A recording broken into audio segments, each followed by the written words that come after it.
déficit public. Il est 15h04 sur BFM Business. On prend à présent la direction des États-Unis. On retrouve Grégory Volokin comme chaque après-midi en duplex depuis New York, le président de Mescard Financial Services. Bonjour Grégory. Bonjour Grégoire. Bon, un mot quand même. Alors, on reviendra un peu plus largement avec vous tout à l'heure. On vous retrouvera après l'ouverture sur l'Assemblée Générale de Berkshire Hathaway. Évidemment, c'est toujours très intéressant, voire croustillant, puisque Warren Buffett évoque quasiment tous les sujets sur lesquels il est interrogé. Il y répond sans langue de bois. Mais un mot quand même de ce qui fait l'actualité aujourd'hui à Wall Street. Le grand titre, c'est l'annonce de cette fusion abandonnée entre Halliburton et Baker Hughes, deux géants des services pétroliers. Que se passe-t-il, Grégory ? Il se passe qu'en fait, c'est la fin de l'administration Obama et que les autorités, que ça soit au niveau du commerce, que ça soit au niveau de l'industrie, les autorités antitrust deviennent de plus en plus dures. Alors, dans le cas de cette fusion qui avait été annoncée il y a 18 mois entre Baker Hughes et Halliburton, tout simplement, là, ils ont peut-être un bon cas pour l'empêcher, cette fusion, parce que ça aurait créé un duopoly au niveau des services pétroliers, avec en tête Schlumberger et juste derrière Halliburton, Baker Hughes.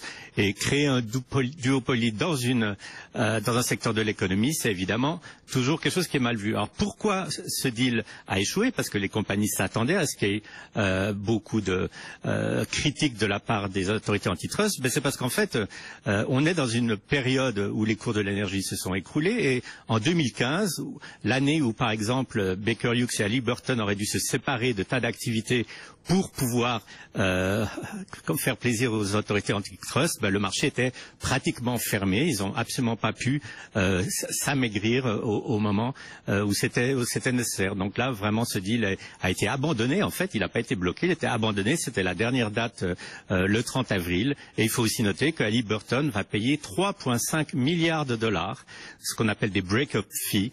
Donc, en gros, compenser Baker Hughes pour l'abandon de ce deal. Oui, c'est une somme importante puisqu'on parlait d'un deal à environ 30 milliards de dollars, donc c'est 10%, même un peu plus du montant de ce deal, quand ce deal était encore sur la table puisqu'il est désormais abandonné. Merci Grégory, on vous retrouvera donc après l'ouverture avec pas mal de sujets, une semaine encore très macro puisqu'on a en ligne de mire le rapport mensuel sur l'emploi qui sera publié ce vendredi à 14h30 aux États-Unis. 15h06, on poursuit le déroulé de l'actualité économique. BFM Business, Intégral Bourse, premier quart d'heure de cotation à New York.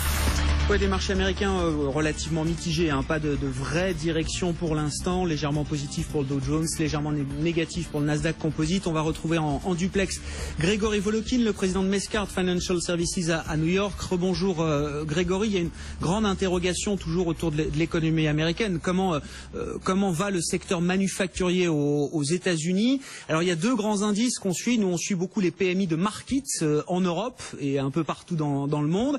Aux États-Unis, il y a un autre chiffre qui fait référence également qui est l'ISM, donc c'est un autre institut qui fait ses enquêtes manufacturières. L'ISM, on va l'avoir dans 10 minutes, mais on a eu il y a quelques minutes l'indice PMI calculé par Markit pour le secteur manufacturier aux États-Unis.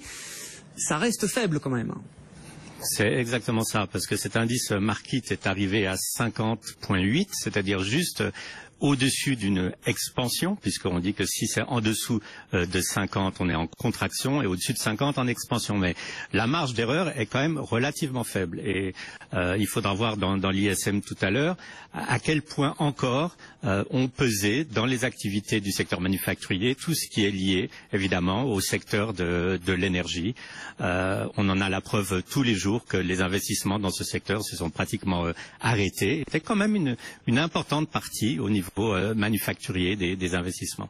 Bon, est-ce qu'on peut faire le lien directement ou indirectement, en passant par la Fed d'ailleurs, avec la faiblesse du dollar, Grégory? Parce que ça commence à être assez marqué. Le dollar index, face à un ensemble de devises, est au plus bas depuis août 2015. Il faut se souvenir, août 2015, c'était la crise chinoise qui avait considérablement affaibli le dollar également, Grégory.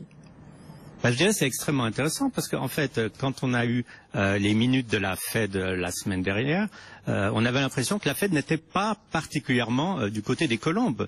On sentait plutôt encore des frémissements d'une envie peut-être au mois de juin. En tout cas, ils ont laissé la porte ouverte pour une hausse des taux au mois de juin. Donc, le dollar, qu'est-ce qu'il nous dit?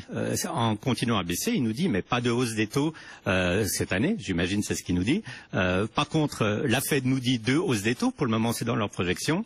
Et les marchés, quand on regarde les futurs, hésitent entre une hausse des taux et pas du tout de hausse des taux. Donc, c'est ça va être très très intéressant de voir sur les prochaines semaines qui va l'emporter. Est-ce que c'est la force de l'économie aux États-Unis qui va pousser la Fed à remonter les taux, ou bien est-ce que c'est le dollar là qui a raison, qui s'affaiblit parce qu'il parie sur des futures statistiques économiques décevantes. On en saura plus à 10 heures, on en saura aussi plus toujours pour l'ISM au niveau des services, parce qu'il ne faut pas oublier que les services aux États-Unis, c'est quand même le secteur qui est le plus gros dans l'économie, c'est 70% de l'économie, et c'est là qu'il y a la plus belle croissance. On en est pratiquement à 55 sur l'ISM des services. Et puis le chiffre de l'emploi qui devrait quand même toujours confirmer que l'emploi est dans une bonne direction. Donc une semaine importante, je dirais, à cause justement de cette forte faiblesse du dollar, voir si il transmet un message avant-coureur, ou bien est-ce que ça va être corrigé par des statistiques économiques solides. Bon, et puis revenons quand même sur ce qui s'est passé à Omaha ce week-end. Donc l'Assemblée générale, mais c'est même la kermesse de Berkshire Hathaway, Grégoire. Il faut juste raconter un petit peu ce qui s'y passe. Près de 40 000 personnes qui étaient réunies pour écouter, alors essentiellement Warren Buffett et Charlie Munger, qui est le vice-président de Berkshire Hathaway, mais ça dure 3 jours. C'est une kermesse. Enfin, il y a des jeux, on peut acheter tous les produits détenus par Berkshire Hathaway. Il y a du coca à volonté, j'imagine. Et c'est retransmis et traduit. J'ai découvert ça en chinois, en mandarin. Absolument, et ça a été en plus retransmis en streaming pour la première fois, et Warren Buffett disait c'est quand même une chose vraiment importante pour moi, puisque je n'ai même pas un cell phone. Vous savez, Warren Buffett n'est pas vraiment la personne la plus à la pointe de la technologie. Est-ce qu'il y avait des choses particulièrement, je dirais, profondes en dehors des choses distrayantes qui se sont passées? Il y avait quelque chose qui, je trouve, est intéressant, qui amène une très très bonne question. Il a dit qu'en 2008, il a fait un pari. En 2008, il a parié qu'un index, le S&P 500, fera mieux sur 10 ans qu'un choix de hedge fund qu'il a confié à une compagnie. Donc en 2008, cette compagnie a construit un basket, un panier de hedge funds, et en même temps, ils ont acheté des S&P trackers, comme on dit, S&P 500. Résultat des courses, à fin 2015, le panier de hedge fund est en hausse de 21%.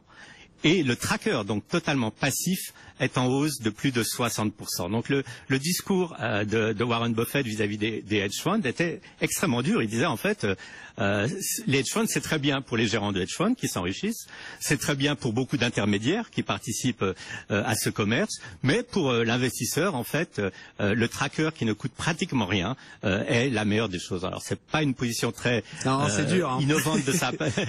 D'abord c'est très dur, et c'est pas innovant de sa part, mais c'est quand même à noter parce que c'est difficile de dire qu'il a tort à ce niveau-là, en tout cas au niveau des performances des hedge funds. Il a eu cette phrase à propos de Wall Street, où il dit il y a plus de bons vendeurs à Wall Street que de bons investisseurs. Sous-entendu, on fait de l'argent à Wall Street parce qu'on vend des produits, on vend des conseils, on vend des actions, plus que parce qu'on investit bien.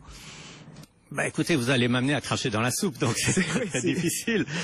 Mais c'est clair que si vous regardez, par exemple, cette année, sur le S&P 500, 80% des gérants sont en dessous de l'indice. Donc, c'est vrai que ces indices boursiers sont en fait de plus en plus difficiles à battre par des individuels. Et cela, c'est dû vraiment à l'utilisation d'algorithmes, de programmes de computers et à des mouvements que un gérant traditionnel qu'on dit stock picker a beaucoup de peine à maîtriser.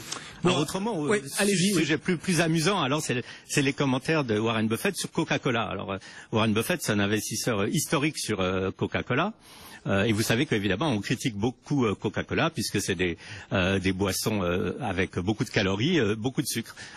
Donc lui il dit écoutez, regardez-moi, j'ai 85 ans, le quart de mon régime quotidien et des calories que je consomme quotidiennement viennent de Coca-Cola. Il aime bien le Coca-Cola à la cerise, donc il dit 700 calories sur les 2008 que je consomme viennent de Coca-Cola.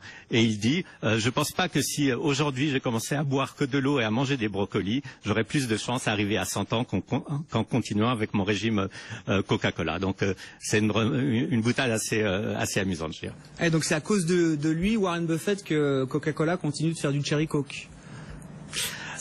J'espère qu'il n'est pas le seul. Moi, j'ai horreur du cherry coke, mais je pense qu'il y a quand même beaucoup de gens qui continuent. Mais en plus, pour Warren Buffett, Coca-Cola a été un très bon investissement, ça c'est certain. Mais il a aussi des mauvais investissements. Alors par exemple, IBM. IBM, c'est vraiment peut-être un peu le point noir sur sa carrière pour le moment. Il l'a dit lui-même encore ce matin sur les ondes de la télévision. Son coût moyen pour l'action IBM est de $170. Et là, l'action en ce moment est à 134 ou 135. Donc même Warren Buffett peut perdre de l'argent, mais il vous répondra toujours que lui, il voit le long terme, que IBM, c'est un investissement tout neuf pour lui. Ça fait que 2 ans qu'il est dans IBM, alors que les actions dans lesquelles il est depuis 20 ou 30 ans, elles ont été multipliées par 10, par 20 ou par 30. Bon, il a parlé aussi un peu politique. Alors voilà, que ce soit Donald Trump ou Hillary à la Maison Blanche, et ce sera certainement l'un ou l'autre. Voilà ce qu'il a déclaré. Je pense que Berkshire Hathaway continuera de bien se porter. Évidemment, c'est un grand soutien de Hillary Clinton. Justement, un mot de la primaire qui se tient demain dans l'Indiana, qui est crucial pour Trump. S'il l'emporte, est-ce que l'affaire sera définitivement pliée en attendant de voir ce qui se passe à la convention républicaine, bien sûr? Je dirais qu'elle est cruciale pour Trump, mais qu'elle est en plus encore plus cruciale pour le numéro 2, pour le moment, qui est Cruz, qui en fait, s'il perd l'Indiana demain, mathématiquement, ne pourra absolument pas obtenir la majorité des délégués pour arriver à la convention. Donc pour que Donald Trump, s'il gagne demain l'Indiana, arrive avec la majorité des délégués à la convention, le calcul est très simple. Il doit gagner jusqu'à cette convention 49,6% des délégués qui vont être encore élus dans des États tels que par exemple la Californie. Donc la porte est grande ouverte pour le moment pour Trump, et c'est clair que demain une grosse victoire, et pour le moment les sondages lui donnent 15% d'avance quand même sur Cruz. Une grosse victoire demain ne fera que le conforter dans ces directions. Merci beaucoup Grégory, merci d'avoir été avec nous. Je vous rappelle, une ambiance plutôt mitigée à Wall Street. Il n'y a pas de véritable direction forte qui se dégage aujourd'hui. Le Dow Jones est légèrement positif.